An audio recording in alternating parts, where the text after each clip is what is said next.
from Bulk Sorting, and I've got Bryn, O'Brien. Yeah. So Bryn's our technical sales in the technical sales team. Hey, so Bryn, in the last few months, we've been doing some debunk series, and we've looked at different ways of drying, understanding more about dehumidification, understanding about materials in a heat drying situation. Hey, so today I'd like to talk about dehumidification system, and you'll see that we have an assistant here, but a dehumidification system. So we want to debunk the conversation with in regards to process dry here that is coming out from a dehumidifier. Yeah, so we had a few questions about like hot, wet air versus dry air. Yeah. And what that does to the material. Yeah, yeah. So what do? We love doing this when people ask us stuff. Like, what do we do? Like, we experiment. We play around things. We get the data and everything, and we find out what works. Yeah, yeah. So what we did is that we set up a dehumidifier. We used our smaller version. This is the EPD 330. So we went and did the EPD 100. We put it outside in the warehouse. And the temperature was what, I think about 15? 15 to 13, it didn't really get higher, much higher than it was still cold, eh? Yeah. Still very cold. So it was pretty cold, eh? So the EPD 100 did what, 20 litres at AM? At least. Yeah, over the 24-hour period, at least 20 litres. So what we did is that we know that it's not going to draw that much water, but we didn't really care. We knew that. That's not the point that we had. We wanted to see how process dry air dry if the temperature is low, because we had theories where the process in a 410 gas, these process dry air comes out, they are hotter. So a lot of people goes, we want that hot air. We want that hot air. We want to direct it into a fan, 1000 CFM, and we want to blow that hot air, 1000 CFM, diluted hot air into the material. Yay! We found out maybe not, hey? Maybe not. Maybe not. So we had some materials. We had 21 mil boards. We saturated. It was totally wet. We pinned it. Went through the materials. All wet, hey? Not a big board. We just used a small little machine. We placed it out in the front. You'll see it in the video. And we let it run for, what is it? 18 hours? 18 hours. Yeah. Close to 20. Morning and night. Yeah.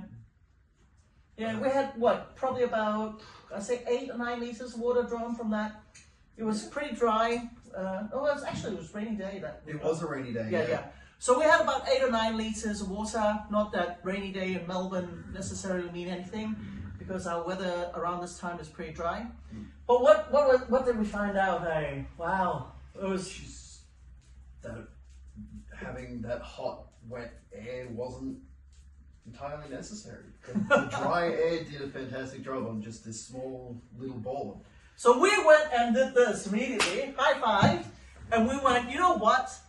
We know it is what we want. So I use a theory of hair dryer, and I was saying to Sashan, our sales manager, I said, it's the hair dryer theory.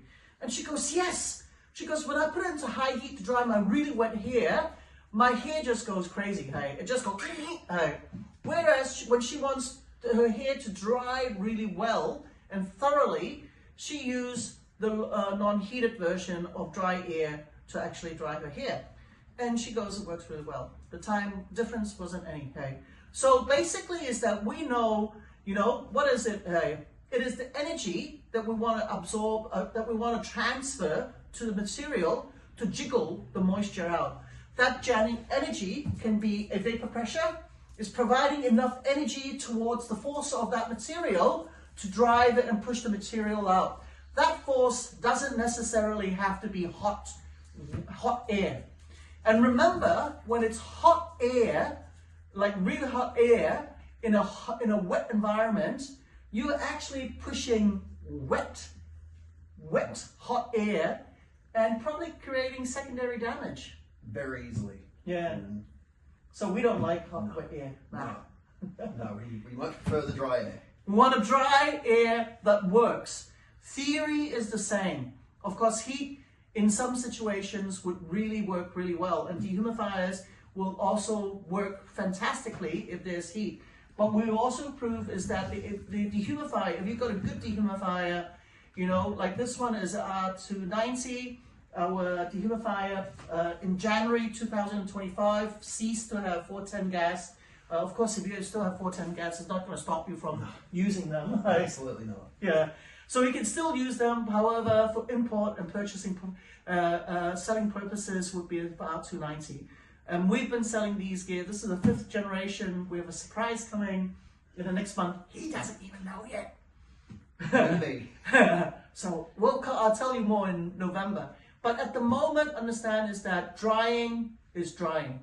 It's vapor pressure, energy that requires drying, and dry energy. Yeah. So, mystery bucked. This is Ivi And Bryn. saying bye.